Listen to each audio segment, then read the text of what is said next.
During its lifetime, the Splinter Cell series has had its ups and downs. Gravelly voiced Grumpatron Sam Fisher's first outing was a breath of fresh air when it first hit the gaming scene with its stealth 'em up action on the original Xbox back in 2002.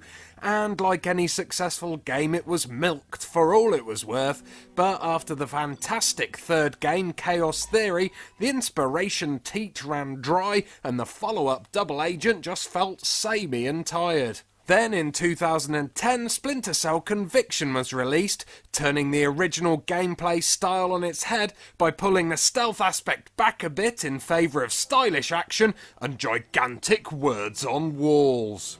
I thought it was amazing. Fisher was back on form, and the excitement I felt when playing it matched the excitement I felt during my first playthrough of the original. So obviously the thought of a 3D version of Splinter Cell got me as excited as Sam in a surprise power cut. Oh, it's gone dark.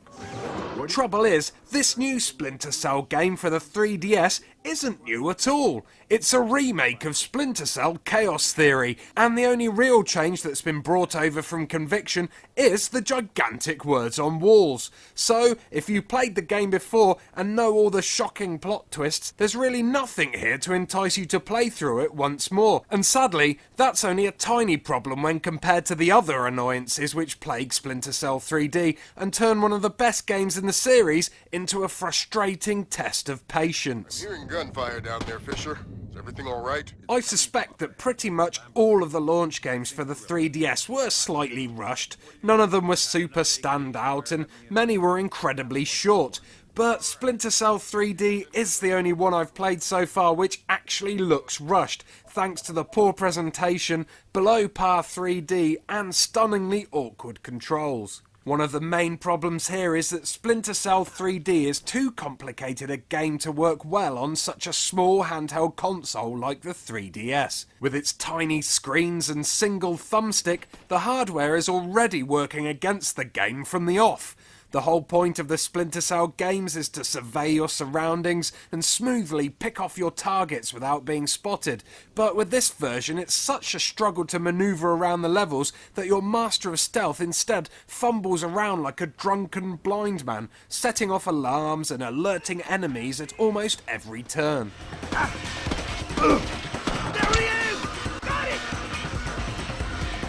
The absence of the thumbstick which would control the camera normally has meant that the developers have had to transfer the control of this to the A, B, X and Y face buttons of the 3DS, and this just makes the whole game fall down instantly.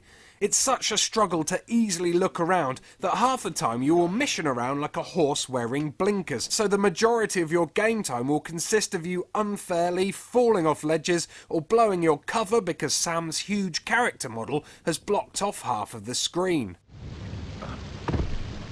This also makes aiming and firing your weapons incredibly difficult. Most of the time when I was in combat I just had to stand still and hope I didn't die because moving and aiming at the same time is nigh on impossible. And before you say, oh well, you wouldn't get into combat situations anyway if you were playing the game right, that is my actual point. The poor handling of the conversion means you actually can't play the game the way it was intended to be played. And it's not just the camera controls which suffer on this port.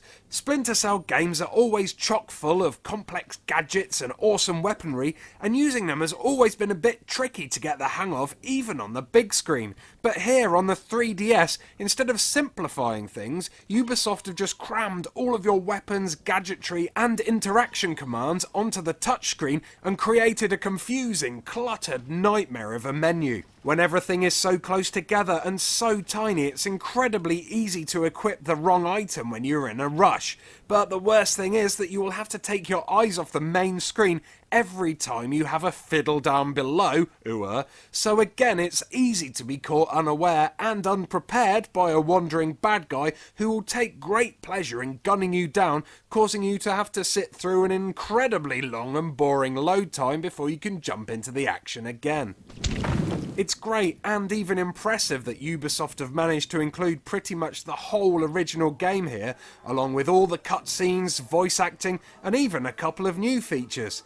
The graphics are okay, although a little basic at times, and it's very hard to judge what's dark and what's light. The audio and voice acting is great, but it all sounds a little glitchy at times with intermittent pops and breaks in the character's speech, and sadly my overall experience was not enjoyable in the slightest.